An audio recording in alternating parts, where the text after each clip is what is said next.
Pendakian Gunung Prau via Wates. Halo rekan penggiat alam, balik lagi bareng saya Fajar Eko Prasetyo.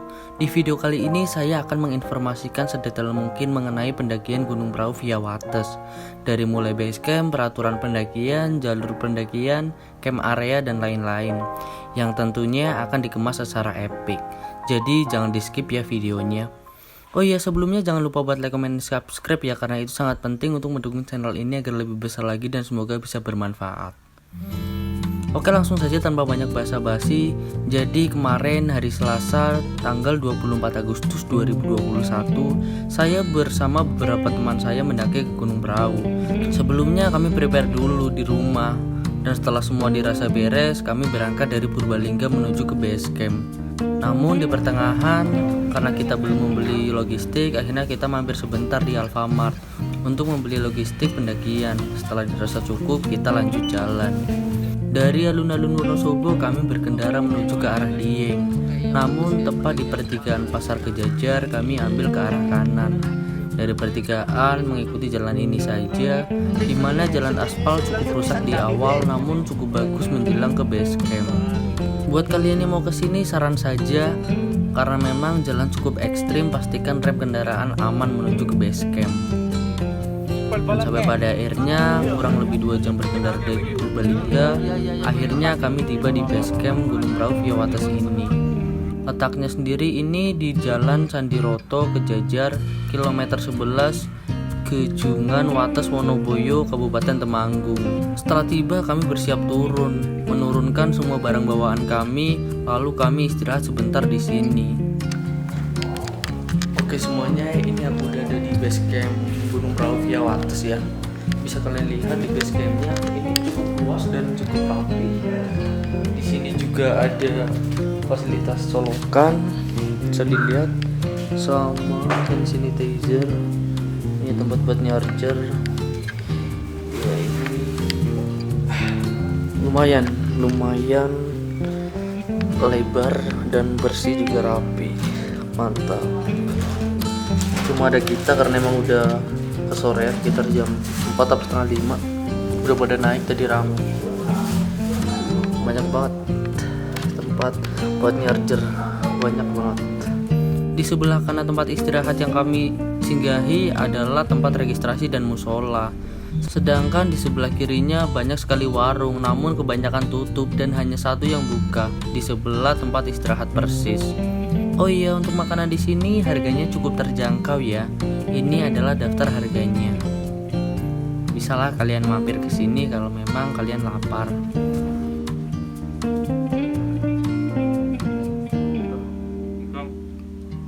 Untuk fasilitas toilet juga ada di belakang base camp ini persis, dan cukup banyak, jadi tidak perlu khawatir mengantri terlalu lama di sini. Setelah istirahat kami mempacking ulang barang bawaan, lalu setelahnya kami registrasi pendakian dan didata barang bawaan kami. Oh iya, untuk biaya mendaki per orang lewat sini yaitu 25.000. Selain itu kita juga diwajibkan membawa SKD. Ini SKD biasa ya, bukan swab.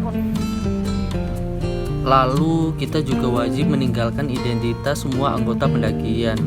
Setelah membayar, kami diberi tiket masuk serta sebuah peta seperti ini. Bisalah dijadikan patokan untuk naik nanti.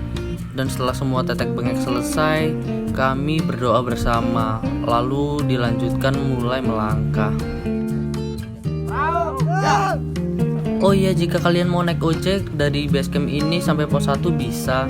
Kalian hanya membayar 20.000 saja untuk sekali jalan. Itu bisa menghemat perjalanan kurang lebih 1 jam perjalanan. Namun kami semua memilih berjalan kaki dari awal. Di awal perjalanan kami berjalan di jalan aspal yang cukup lebar. Dan tak lama kami mulai masuk ke perkampungan warga, namun di pinggirannya, dengan jalan cor yang masih di pemukiman. Berjalan terus di sisi ujung desa ini dengan panorama yang begitu indah, luar biasa. Tak lama kita jalan, kita masuk ke pemukiman lebih dalam, lalu kita keluar lagi. Kita jalan terus dan kurang lebih 5 menit dari base camp kita keluar ke pemukiman di bagian atas. Dari sini pemandangan juga luar biasa bagus. Setelah melewati perkampungan, kami berjalan di perkebunan warga di sini. Berjalan di sini cukup menguras tenaga kami karena memang jalan menanjak dan terus menanjak.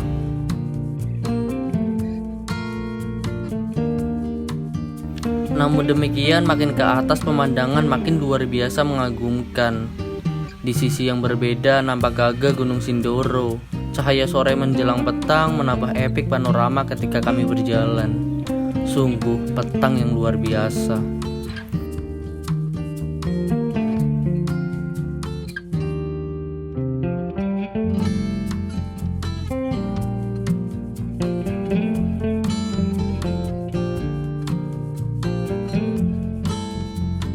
Di beberapa titik kami rehat sejenak sembari membasahi tenggorokan. Kami jalan lagi dan beberapa saat kami kembali istirahat. Senja mulai meninggalkan peraduannya. Petang mulai menutupi segala keindahan sedari tadi.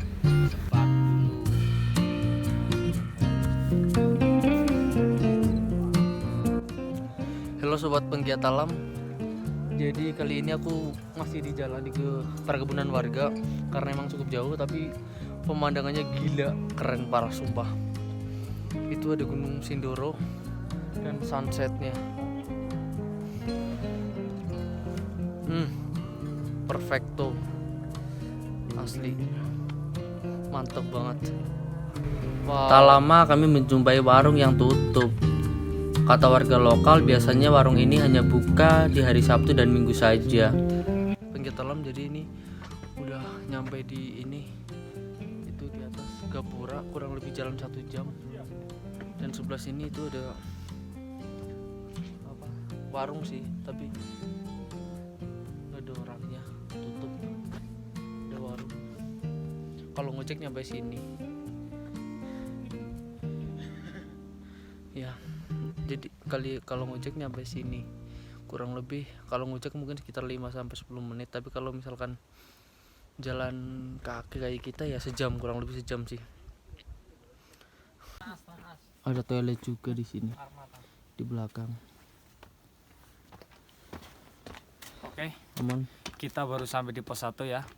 Tetap semangat karena perjalanan masih sekitar 2-3 jam. Enggak. Lanjut. Dan tak jauh dari warung tersebut, tepat di atasnya kami menjumpai gapura perbatasan kebun warga dan hutan. Ini adalah pos 1 pendakian. Oh ya, karena memang hari gelap, jadi ini saya sisipkan beberapa gambar yang saya ambil ketika saya turun untuk mengetahui lebih jelas medan jalan, agar informasinya juga lebih enak. Lahan di pos 1 ini cukup luas. Di sini juga ada sebuah gubukan. Di pos 1 ini kami istirahat sebentar. Setelah dirasa cukup istirahat, kami lanjut jalan menuju ke pos 2. Medan jalan menuju ke pos 2 adalah jalan tanah berakar di rimbunya hutan. Jalan pun cukup menanjak, membuat kami berjalan pelan. Apalagi karena memang salah satu rekan kami, yaitu Aas, baru pertama kali mendaki. Aman As? Yang kesel ngomong ya. Kami pun berjalan dan terus berjalan. Sekitar 40 menit berjalan dari pos 1, kami tiba di pos 2, Cemaran. Pos 2 sendiri lahannya tidak terlalu luas, namun ada beberapa tempat duduk dari kayu seperti ini. Bisalah dipakai untuk beristirahat, namun demikian saya tidak rekomendasikan untuk camp di sini ya. Setelah cukup istirahat, kami lanjut menuju ke pos 3. Medan jalan menuju ke pos 3 masih sama, jalan menanjak dengan medan tanah berakar di hutan yang cukup lebat. Sesekali kami berhenti untuk beristirahat dan kembali lanjut berjalan. Dan sekitar kurang lebih 2 jam 40 menit berjalan dari base camp, kami tiba di pos 3. Sobat penggiat alam, jadi setelah kurang lebih 2 jam 40 menit kita sampai di pos 3. Kelihatan pos 3. Alhamdulillah kita istirahat bentar. Kuat.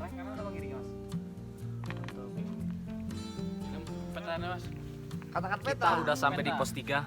Sebentar lagi, sekitar 15 menit lagi kita nyampe di tempat camp area sih. Sebelumnya kita mau ngambil air dulu untuk perbekalan.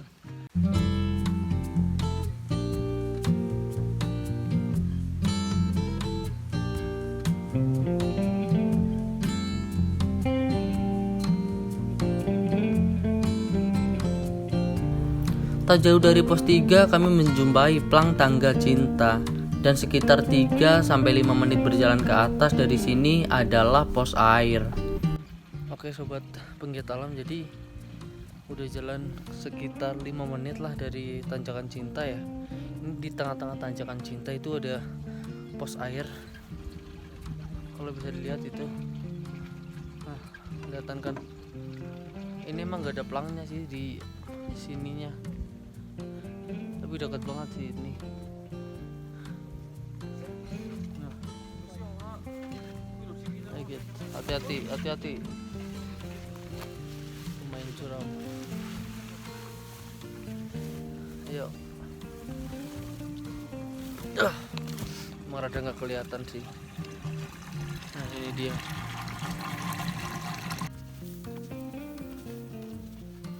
Kami berjalan dan terus berjalan. Kami berjalan di sebuah lerengan di mana di sisi jalan adalah jurang yang cukup dalam. Untungnya tak terlalu menanjak seperti sebelumnya, jadi lumayan enak lah kalau jalan di sini. Asli ini kalau jalan siang pasti bagus sekali. Oh iya, untuk sekarang ini saya sarankan buat kalian mau mendaki lewat jalur Wates, wajib banget pakai masker karena memang di musim kemarau seperti ini debu begitu tebal sepanjang jalan. Jadi cukup bikin engap. Tak jauh dari sumber mata air terdapat Sunrise Camp atau Bukit Rindu. Letaknya sendiri di atas jalan ini persis. Kalau memang fisik sudah tidak sanggup, bisalah kalian camp di sini. Saya rekomendasikan karena memang pemandangan sudah cukup terbuka dan bagus. Kami pun jalan terus dan tidak lama kami kembali berjalan di hutan yang tak terlalu rimbun dengan medan jalan tanah berakar yang cukup menguras tenaga kami karena memang cukup menanjak di sini. Dan sekitar 50 menit berjalan dari pos 3 kami tiba di Pelawangan, tempat yang direkomendasikan untuk mendirikan tenda. Selain di Sunrise Camp dan area camp tentunya. Karena kami rasa kami masih cukup kuat, kami memutuskan untuk camp di area puncak saja. Itu loh puncak yang via Pantak Banteng. Dari Pelawangan ke arah camp area kurang lebih 15 menit saja. Tapi kami memilih lanjut jalan. Dari camp area jalan sudah benar-benar terbuka karena memang sudah memasuki area Bukit Teletubbies. Jalan juga relatif datar di sini. Ya naik turun lah karena memang di perbukitan kecil. Kami pun terus jalan dan kurang lebih 4,5 jam jalan kami akhirnya tiba di puncak. Di sini kami menjumpai sebuah shelter dan musola ikonik tempat ini yang dibangun beberapa tahun lalu. Dan tanpa berlama kami pun menuju ke area camp tepat di bawah shelter ini. Setelah tenda jadi, karena memang cukup kelaparan, kami langsung membongkar semua logistik yang kami bawa. Menikmati nasi putih yang kami beli di base camp serta lauknya yang kami bawa dari rumah. Luar biasa.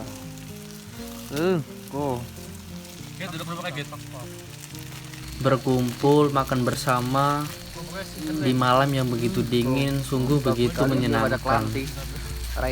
Ini yang selalu kami rindukan untuk kembali dan terus kembali ke gunung.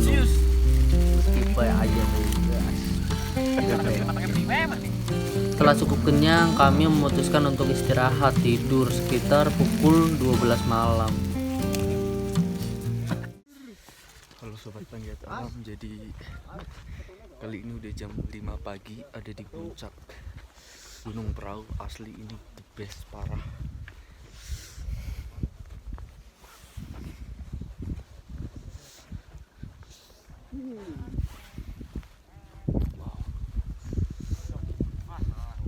Gila sih. Sumpah.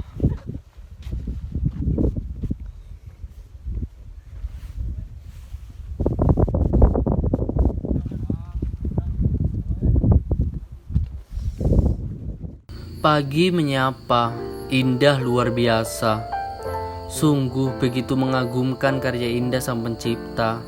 Gradasi biru, oranye, dan hitam membuat kami benar-benar terpesona olehnya.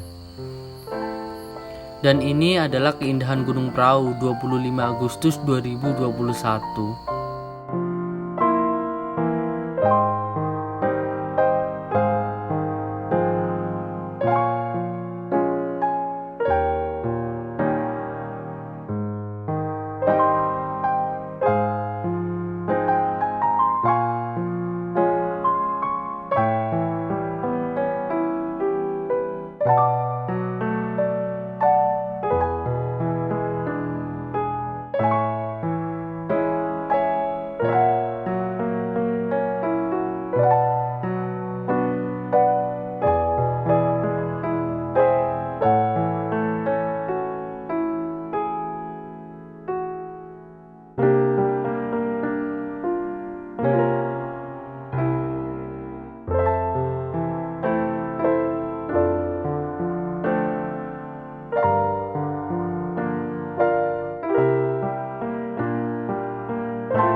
Setelah cukup mengabadikan momen, kami kembali ke tenda untuk sarapan. Menikmati masakan sederhana di keindahan yang luar biasa, sembari berbincang dengan rekan-rekan pendakian. Sungguh begitu damai di sini. Dan setelah selesai makan, kami bergegas membereskan barang bawaan dan bersiap turun. Oke, mungkin cukup sekian cerita pada perjalanan kali ini. Buat kalian jangan lupa buat like, comment, dan subscribe ya untuk mendukung channel ini agar lebih besar lagi dan semoga bisa bermanfaat. Terima kasih sudah menonton dan sampai ketemu di video-video saya selanjutnya.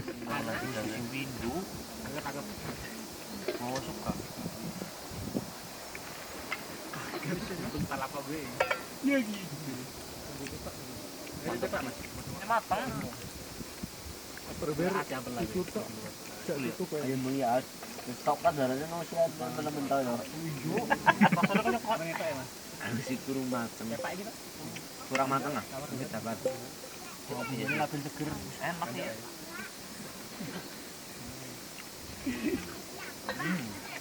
Enak kok.